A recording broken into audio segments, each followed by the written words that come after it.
Buenas noches. ¿A dónde irán a parar los 350,4 billones de pesos aprobados por el Congreso en la Ley de Presupuesto General de la Nación? En minutos los detalles. Estos son nuestros titulares. Un presupuesto, dos polémicas. El Senado aprueba en primer debate la ley que desató encontrones por ley de garantías y fondos pensionales. Reactivación económica, pequeña y mediana empresa en la línea de flotación de la ley de presupuesto. El gobierno y el Congreso trajeron $1.000 millones de los Estados Unidos para mitigar el efecto invernadero en el país. El acuerdo de Escazú sigue a la espera a las acciones del gobierno y los pasillos del Senado mantienen abierta la discusión. Reforma a la policía, un asunto de derechos humanos y modernización en marcha en el Congreso. ¿Qué va a pasar con el Ministerio de Ciencia y Tecnología? Gobierno sale al paso del fallo de la Corte Constitucional que lo declaró inexequible. En marcha licencia por periodo menstrual. Malestares argumentan la iniciativa.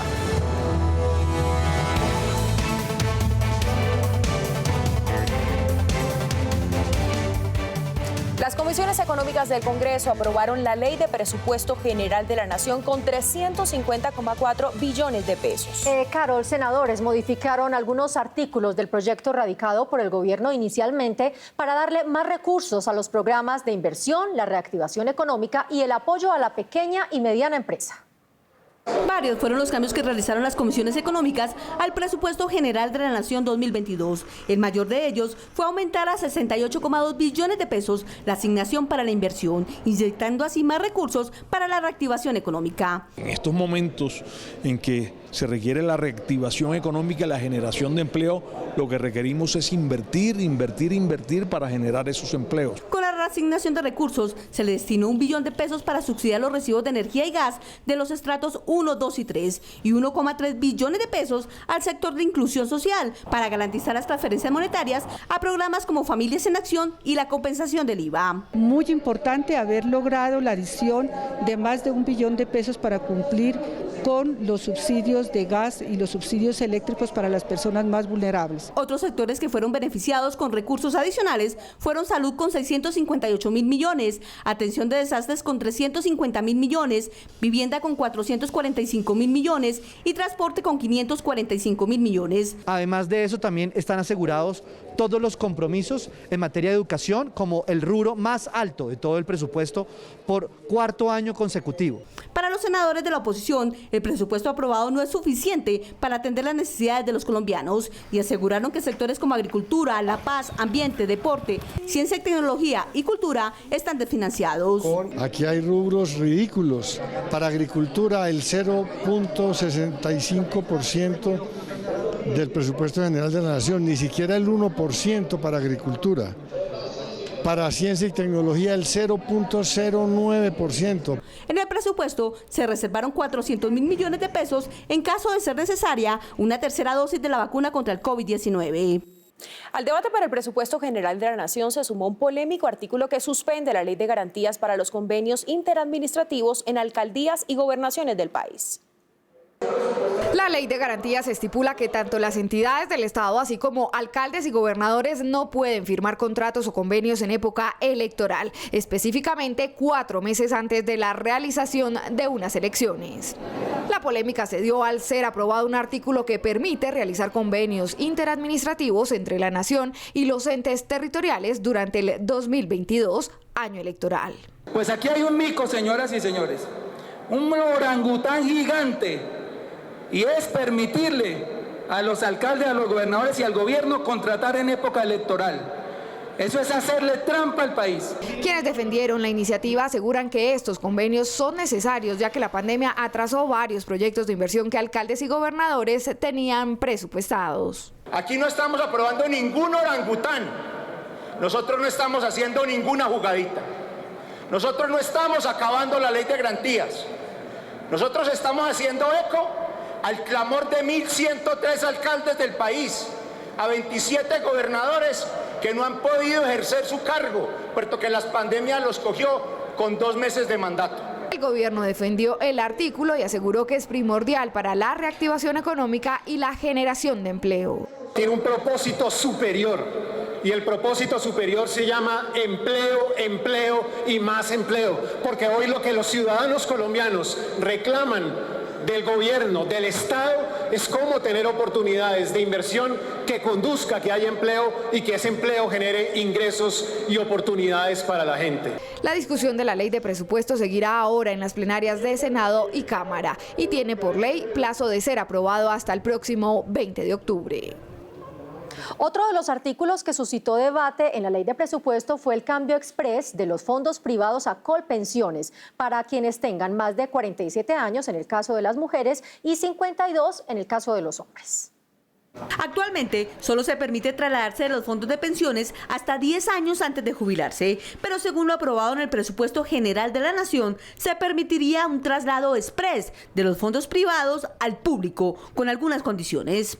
Es para los que hayan cotizado 750 semanas en el régimen público, ya sea Seguro Social o Colpensiones ahora, y tengan la edad 52 hombres y 47 mujeres. Son ellos los que pueden acceder a este beneficio para poder volver a el régimen público y pensionarse en Colpensiones. Según cifras del gobierno, este cambio express beneficiaría a 19.000 personas que hoy cumplen con los requisitos. Estar afiliados en fondos privados a menos de 10 años de pensionarse y en el pasado cotizaron más de 750 semanas en el régimen de prima media. Con este artículo se hace justicia con muchos colombianos que estuvieron vinculados en el pasado con Colpensiones y por una mala asesoría se vincularon luego a un fondo privado, hoy tienen la oportunidad de trasladarse nuevamente a Colpensiones, es decir, pasar de un régimen de ahorro individual a un régimen de prima media. Desde los fondos privados de pensiones aseguran que esta medida es contraproducente y costosa para los colombianos. Pero sobre todo, que queremos recordar sobre la importancia de reformar el sistema de pensiones, corregir estos problemas y movernos hacia un sistema más justo, más equitativo. El gobierno defendió el retorno a Colpensiones de quienes cotizaron más de la mitad de su pensión con el Estado. Y resuelve la preocupación de muchos colombianos que cotizaron más de 750 semanas en el régimen de prima media y que desean regresar nuevamente al régimen de prima media. El artículo del traslado exprés de pensiones deberá ser revisado por la Corte Constitucional, quien tendrá la última palabra. Y una comisión de congresistas en Washington logró junto al gobierno la donación de $1.000 millones para mitigar los efectos del cambio climático y la deforestación en nuestro país. La preocupación por el cuidado del medio ambiente continúa ocupando la agenda a nivel mundial y local. Por esto, el presidente del Congreso, Juan Diego Gómez, en compañía del presidente Iván Duque y de otros senadores, asistieron a varios conversatorios de cambio climático en la ciudad de Washington. Allí se anunciaron importantes donaciones para que Colombia contrarreste los graves efectos de calentamiento global. Un gran interés de varios empresarios, entre ellos Jeff Bezos y el señor Mars, que tuvieron reuniones privadas con el presidente de la República manifestándole el interés que tienen en la protección de la Amazonía. Lo más importante de esto es que organizaciones de tipo ambientalista y organizaciones no ambientalistas está previendo el desarrollo, el adelantarnos o el dar respuesta a los cambios al cambio climático que se genera. En este encuentro se evidenció el gran trabajo que viene haciendo Colombia para reducir los gases efecto invernadero con el objetivo de cumplir las metas del Acuerdo de París, por lo que el país debe seguir trabajando para lograr superar las metas planteadas. Desde el legislativo ya se trabaja hacia esa dirección. Aspiramos que con la Ley de Acción Climática, que muy pronto se radicará, que vamos a radicar en compañía del Gobierno Nacional, del Ministerio de Ambiente y Desarrollo Sostenible y en compañía de Conservadores de Vida, que es nuestro movimiento ambiental, poder cumplir las metas de deforestación cero, reducción de más del 50% de gases de efecto invernadero y lograr la transición energética en más del 50% de la matriz energética en fuentes no convencionales. El monto de las donaciones anunciadas durante la última semana en Estados Unidos para la preservación del medio ambiente en Colombia es histórica. Por esto se espera que Colombia avance en diferentes frentes para continuar contrarrestando los efectos del cambio climático. Mientras tanto, en la Comisión Quinta del Senado citaron al gobierno para ver los avances del compromiso del país frente a la Agenda de París, según la cual para 2030 se debe reducir el 50% de los gases de efecto invernadero. Colombia es uno de los países que más ha avanzado positivamente con la implementación de medidas para cumplir con el compromiso ambiental realizado ante Naciones Unidas de bajar a más de la mitad los gases de efecto invernadero. En efecto, Colombia cumplirá la meta de reducir 51% sus emisiones de gases de efecto invernadero. Esto lo hemos hecho con un plan que involucra al gobierno nacional, a los gobiernos locales, en donde hay medidas como la promoción de la agricultura sostenible, la ganadería sostenible, la reforestación. En un debate de control político realizado por la Comisión Quinta del Senado, los legisladores afirmaron que los mayores responsables del calentamiento global son otros países y por eso hicieron un llamado especial.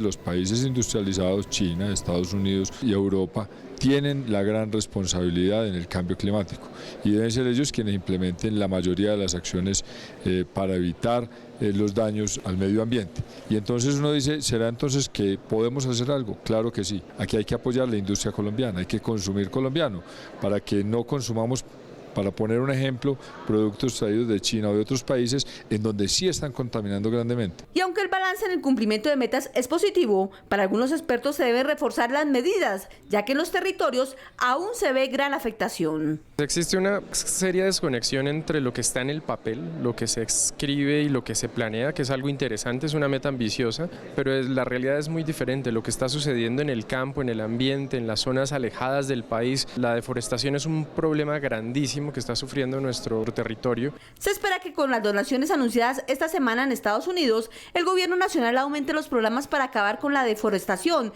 y se inviertan mayores recursos en la implementación de energías alternativas.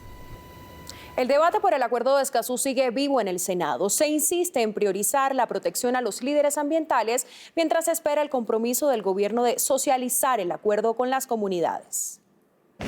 Desde varios sectores han pedido a gritos que el gobierno nacional ratifique cuanto antes el acuerdo de Escazú, primer tratado de derechos humanos y medio ambiente que hay en Latinoamérica. Esto ante la preocupación del aumento en las cifras de líderes ambientales asesinados en el país. Colombia sobresale como uno de los países donde más hay asesinatos de los líderes ambientalistas. Por eso exigimos, hoy exigimos que el gobierno nacional se apresure a radicar el proyecto de ley del acuerdo de Escazú. Aunque mucho se ha hecho este llamado, para algunos senadores este tratado va en contravía del desarrollo económico del país. El problema de Escazú que debe reflexionar el país si lo aprueba o no es el siguiente: el artículo 7º prácticamente pone en entredicho la vigencia de todos, absolutamente de todos los planes de trabajo de la minería. Por su parte, el gobierno nacional se comprometió a radicar el acuerdo, pero por ser un tema de tanto debate, antes lo socializará con varios sectores. El presidente y el ministro Correa han sido claros frente al compromiso del gobierno de cumplir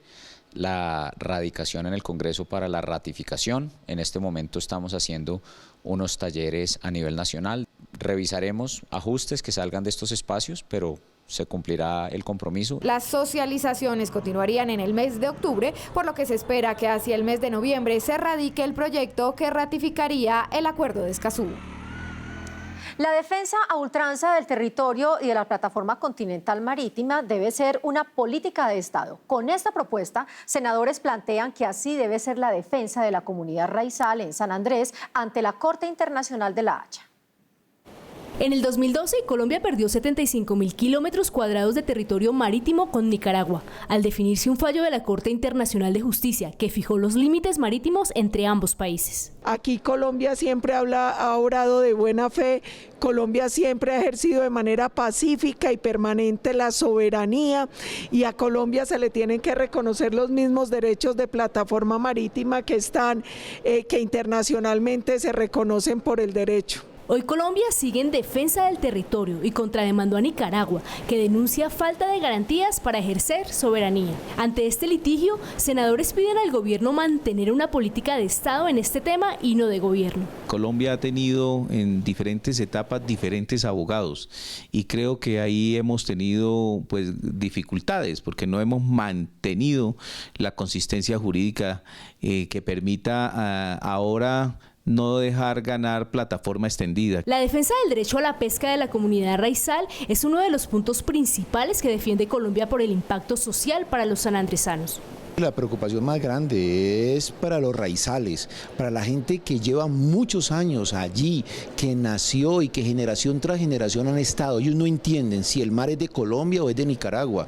Lo más importante es que ellos permanezcan allí. Allí está su cultura, su historia. Desde la academia resaltan la importancia de que el país continúe defendiendo el derecho a ser presencia permanente en el Mar Caribe para luchar contra el narcotráfico y proteger el medio ambiente. Una demanda de reconvención que busca proteger los derechos de pesca artesanal de la población raizal. Y segundo, una demanda de reconvención que busca establecer que el Estado nicaragüense viola el derecho internacional a través de la creación de un decreto. Las audiencias en la Corte Internacional de Justicia, que iniciaron el pasado 20 de septiembre, se extenderán durante 2 semanas más y el fallo se demorará entre 6 meses y 1 año. El derecho y el respeto a la protesta es otro de los puntos que contiene la reforma a la policía. El Senado continúa con el debate para cambiar la institución y enfatizar en el respeto a los derechos humanos, el diálogo y la mediación policial. Crear una unidad especial de diálogo y mediación policial para garantizar el derecho a la protesta es el objetivo de un proyecto que protege la dignidad humana de los manifestantes. Que sustituya el uso excesivo de la fuerza y los métodos violentos para contrarrestar la movilización por el diálogo como herramienta que ordena la Constitución, además como forma indicada para resolver los conflictos sociales. Con esta iniciativa, dicen los congresistas, se acabaría con el escuadrón móvil antidisturbios para proteger los derechos fundamentales de los manifestantes y de la población que no participa en estas actividades. La policía debe mantener el carácter civilista y de resolver los conflictos por vía pacífica. Por eso nosotros consideramos que el ESMAD debe eliminarse en Colombia y constituir una fuerza de carácter civil que entre a mediar en la protesta pacífica. Entre las funciones de la unidad de diálogo están ponerse en contacto con los manifestantes antes de la protesta, servir de enlace entre los organizadores de las manifestaciones y los mandos policiales. Durante la manifestación, tener a los participantes informados sobre las acciones e intenciones de la policía. La sociedad a su turno está reclamando democracia, derechos, libertades públicas, derechos ciudadanos y una fuerza pública que no la reprima brutalmente, sino que contribuya a formas de relacionamiento democráticos. El personal policial que haga parte de esta unidad especial contará con un uniforme propio que los distinga de los demás cuerpos policiales. Ni un beneficio más para los violadores y asesinos. Ese es el objetivo de un proyecto de ley que se discute en el Senado. ¿Cuáles son los argumentos de quienes lo apoyan y por qué algunos se oponen a esta iniciativa? Veamos. Actualmente en nuestro país, si una persona es condenada por violar o asesinar a niños o mujeres, cuenta con la oportunidad de rebajar su pena al realizar actividades relacionadas a trabajos, estudios o enseñanza durante el cumplimiento de su sentencia. Sin embargo, se adelanta una iniciativa para quitarles esos beneficios. No podemos ser condescendientes con los violadores. Por ello se está proponiendo que no tengan derecho a la reducción de pena por estudio, por trabajo, por publicación de libro o por buen comportamiento. En el proyecto también está consagrado crear este subrogado penal para aquellos menores de edad que cometan estos delitos sexuales. Mientras tanto, algunos expertos aseguran que la pena en Colombia solamente se justifica si tiene una función resocializadora. Mientras sigamos siendo un Estado social y democrático de derecho, la resocialización, la reinserción a la vida tiene que motivarse y perfeccionarse en las cárceles con el trabajo y el estudio. Así que sería inconstitucional este proyecto de ley. Si lo que queremos es proteger a los niños, niñas y adolescentes de Colombia, pues este tipo de proyectos no son la alternativa. Lo es una investigación eficaz, una verdadera protección de los niños a través del fortalecimiento del ICBF, de las comisarías de familia y todo ello. Según el IMPEC, a la fecha hay 4.734 personas condenadas por violación sexual y sindicadas por ese mismo delito 1.440 personas. Pero además hay 5.368 personas condenadas por acto sexual con menor de 14 años y 1.877 personas sindicadas por el mismo delito. En 5 departamentos la delincuencia tiene azotados a los ganaderos, por lo que le pidieron a las autoridades extremar las medidas y cortar la cadena de contrabando de las cabezas de ganado. El abigeato es como técnicamente se le conoce al robo de ganado y según las estadísticas, entre 2020 y 2021, este flagelo aumentó en un 6% y 208 personas han sido capturadas por este delito. Controles en las ciudades de los expendios ilegales que hay para poder nosotros tener un mediano control sobre la situación y evitar la quiebra de todo el sector ganadero mediano y pequeño a nivel nacional. Este va en contravía de la reactivación económica. Está afectando a los ganaderos que luchan por su sostenibilidad, la seguridad alimentaria del país y la economía de nuestra región. Necesitamos brindar seguridad en las fincas ganaderas porque las cifras alarman. Cundinamarca, Tolima, Cesar, Casanare y Bolívar son los departamentos donde más casos se registran. Por eso hacen un llamado a redoblar esfuerzos y frenar este delito. Los alcaldes, como primera autoridad en cada uno de los municipios, tienen que hacer el llamado de atención a la fuerza pública, a los inspectores de precios y medidas, a los inspectores sanitarios y por supuesto al comandante de las estaciones locales para que todos trabajemos de manera articulada y podamos disminuir el alto índice de robo de ganado que se viene presentando en algunas regiones del país.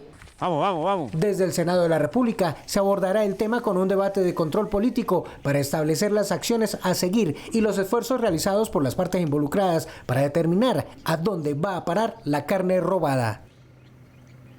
El gobierno presentó un proyecto para legalizar las funciones del Ministerio de Ciencia y Tecnología, cuya creación fue declarada inexequible por la Corte Constitucional.